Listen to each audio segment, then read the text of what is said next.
इस समय हरियाणा के बिजली कर्मचारी आंदोलन पर चल रहे हैं। आंदोलन की 3 वजह हैं। पहला है एग्रो डिस्कॉम, दूसरा है गुरुग्राम और नूह के अंदर बिजली वितरण प्राइवेट कंपनी को सौंपना और तीसरा है स्मार्ट मीटर। इन तीनों वजहों को लेकर हरियाणा के बिजली कर्मचारी, बिजली अधिकारी और पूरा बिजली का विभाग इस समय आंदोलन के रास्ते पर चल रहा है और इस मामले में विपक्षी पार्टी इनेलो भी मैदान में उतर गई है। नमस्कार, मैं हूं कुलदीप शिरान। आज हम खरी न्यूज में चर्चा करेंगे हरियाणा में चल रहे बिजली कर्मचारियों के आंदोलन की, स्मार्ट मीटर को लेकर बढ़ रहे विरोध की और एग्रो डिस्कॉम को लेकर बिजली कर्मचारियों की नाराजगी की।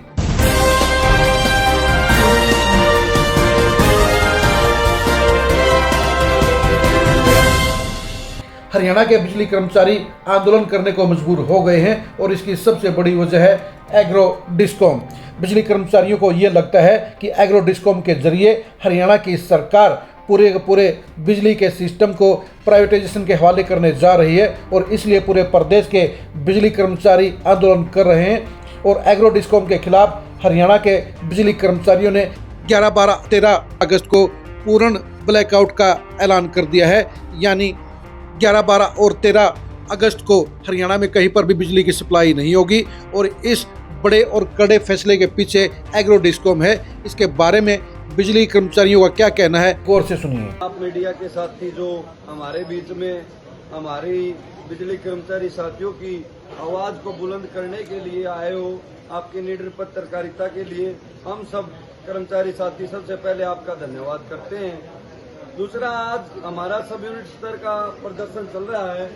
हम सरकार की बनाई हुई पॉलिसी जैसे कि स्मार्ट मीटर, एग्री डिस्कॉम को लागू करना और गुड़गांव और नूह को प्राइवेट कंपनी के हाथों में सौंपना, इसके विरुद्ध हम आज पूरे हरियाणा में आज सब यूनिट स्तर पर प्रदर्शन कर रहे हैं और इसको आगे बढ़ाते हुए 11, 12 और 13 तारीख को संयुक्त मोर्चा, साथ में हमारे सारे अधिकारी, इंजीनियर एसोसिएशन यूनियन 11, 12 और 13 तारीख को पूर्णतः 3 दिन हड़ताल में रहेंगे और हम एग्री डिस्कॉम के बारे में ज्यादा से ज्यादा हम सभी कर्मचारी, सभी किसानों को अवगत करवा रहे हैं। अगर एग्री डिस्कॉम लागू हो जाता है तो किसानों को मिलने वाली अनेक प्रकार की सब्सिडियां, जो लाभ किसानों को मिलता है वो नहीं मिल पाएगा।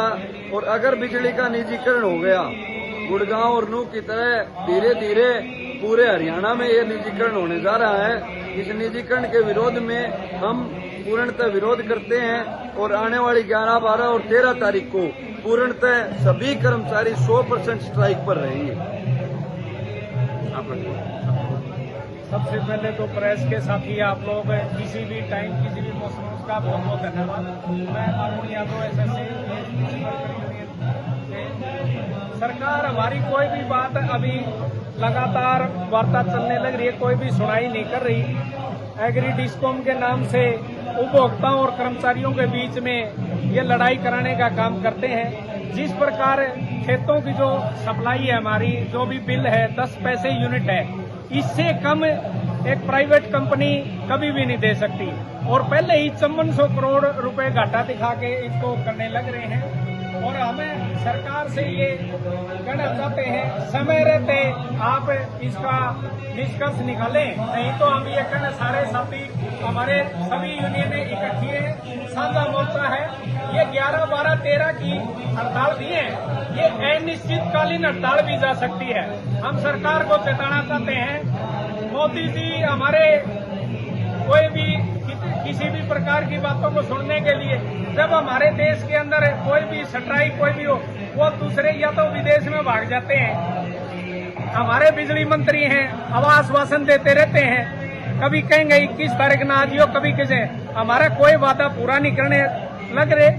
समय रहते ये सरकार मान जाए, नहीं तो आंदोलन और भी तेज होंगे। अरुण यादव, एसएससी। मैं महेंद्र सिंह डूडी, यूनिट सचिव, HS worker union, head office Bhiwani.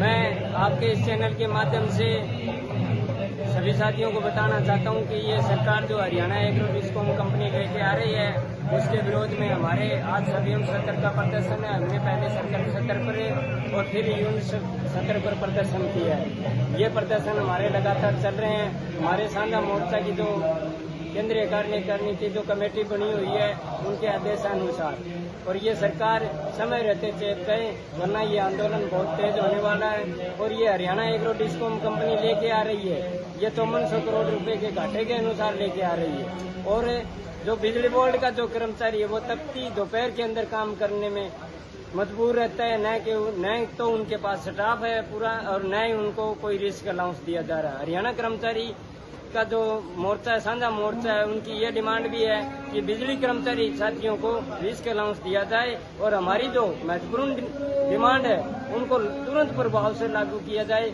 कल हमारी जो मीटिंग हुई थी बिजली मंत्री के साथ, उसमें हमारी कोई भी बातें निकल कर नहीं आई, इसलिए हमारे केंद्रीय कार्यकारिणी के जो नेता है उन्होंने हमें आदेश दिया 11, 12 और 13 तारीख को हम बिजली बोर्ड की तुरंत। उनकी नाराजगियां जायज हैं, क्योंकि एग्रो डिस्कॉम के काम को अगर आगे बढ़ाया गया तो हरियाणा के हजारों बिजली कर्मचारियों के सामने जहां रोजगार का संकट पैदा हो जाएगा, क्योंकि प्राइवेट कंपनियों के बजाय सरकारी विभाग की नौकरी ज़्यादा बेहतर होती है, और ऐसे में सरकार का एग्रो डिस्कॉम को आगे बढ़ाना साफ तौर पर बिजली कर्मचारियों के भविष्य के ऊपर तलवार लटकाने का काम कर गया है। स्मार्ट मीटर को लेकर भी बिजली कर्मचारियों की चिंता जायज है, और ये चिंता इनेलो के साथ भी मैच कर रही है। स्मार्ट मीटर को लेकर इनेलो के महासचिव उमेद लोहान ने क्या कहा, ये भी आप जरा गौर से सुनिए।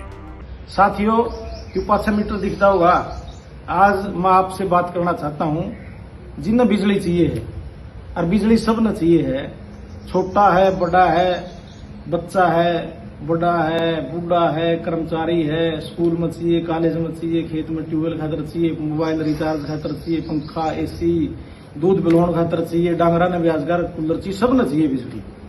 और इस बात का सरकार ने बेरा भारतीय जनता पार्टी ने भैया तो ऐसी चीज है जो अगर नाज चाहिए नहीं बिजली चाहिए, तो इस बात का फायदा उठाने खातर इस बिजली ने भी सेठाना सौंपने की तैयारी है इस सरकार की।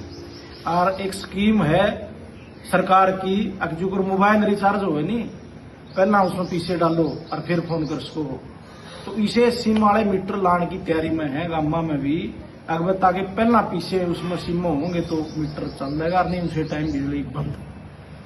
देहात में 6 महीने फसल आवा है भाई, बीच में सीएम सिम ने कुकर रिचार्ज करा देगा जमींदार। मजदूर की मंगरा महीना मजदूरी नहीं आवा, और 15 दिन में अगर रिचार्ज करूँ तो कड़त रिचार्ज करा देगा, तो बिना बिजली रहेंगे हमारे बच्चे। तो इस सारी बातों को लेके और भी बहुत मुकबले हैं बिजली बोर्ड में। प्रोफेसर संपत सिंह ने प्रेस कॉन्फ्रेंस भी करी इस मुद्दे पर, और जो बिजली बोर्ड के यूनियन के साथ ही संघर्ष कर रहे हैं इस मामले में, और भी बहुत से मुद्दे जोड़ के निजीकरण का विरोध वो कर रहे हैं। चौधरी अभय सिंह चौटाला के नेतृत्व में पार्टी ने निर्णय लिया है वह इन मुद्दों का डट के विरोध करांगे, और इन भाइयों का बिजली बोर्ड का जो इन काल दी है संघर्ष की, स्ट्राइक की, उसमें इनका पूरा साथ है, पूरी मदद है हमारी तरफ से। और भाई सरकार ने भी चेतावनी देवा पार्टी की ओर से, क्या गलती ना कर दियो, कदे को नहीं सोचो सीमा मीटर ला देंगे गांव में। यह अभय सिंह चौटाला की पार्टी है विपक्ष में, क्यों काम होने नहीं देंगे, चैनत ने याद कर लियो। आपने उमेद लोहान से सुन लिया होगा कि स्मार्ट मीटर के क्या क्या नुकसान है, और उनकी बातों में पूरी सच्चाई भी है, क्योंकि हरियाणा का जो गरीब समाज है उसके लिए प्रीपेड कार्ड खरीदना आसान नहीं है, क्योंकि अगर पैसे कम पड़ गए तो बिजली कट हो जाएगी। ऐसे में बगैर पैसे के बिजली हासिल करना नामुमकिन हो जाएगा, जिससे जनता की परेशानियां बढ़ जाएंगी। और उमेद लोहान की बातों में पूरी सच्चाई नजर आती है। यानी एक तरफ जहां बिजली कर्मचारियों का आंदोलन जायज मांगों को लेकर है, वहीं एग्रो डिस्कॉम को लेकर उनकी चिंताएं भी पूरी तरह से वाजिब हैं। और इनेलो नेता उमेद लोहान का स्मार्ट मीटर को लेकर दिया गया बयान भी कड़वी सच्चाई को बयान करता है। और इसलिए जहां बिजली कर्मचारी आंदोलन करने को मजबूर हो गए हैं, वहीं इनेलो ने भी सरकार को अल्टीमेटम देने का काम कर दिया है। यानी आगे चलकर इन दोनों ही मुद्दों के ऊपर प्रदेश में बड़ा बवाल मच सकता है। आप एग्रो डिस्कॉम और स्मार्ट मीटरों को लेकर क्या सोचते हैं, कमेंट करके जरूर बताइए। हरियाणा की सरकार को एग्रो डिस्कॉम और स्मार्ट मीटरों को लेकर पुनर्विचार जरूर करना चाहिए, ताकि बिजली कर्मचारियों के रोजगार के ऊपर संकट ना मंडराए और हरियाणा की गरीब जनता के लिए भी दिक्कतें ना शुरू हो जाएं। आप एग्रो डिस्कॉम और स्मार्ट मीटरों को लेकर एक्सक्लूसिव खबरों को जानने के लिए लगातार खरी खरी न्यूज़ के साथ बने रहिए। आप हमारे फेसबुक पेज को फॉलो कीजिए, आप हमारे यूट्यूब चैनल को सब्सक्राइब कीजिए। नमस्कार।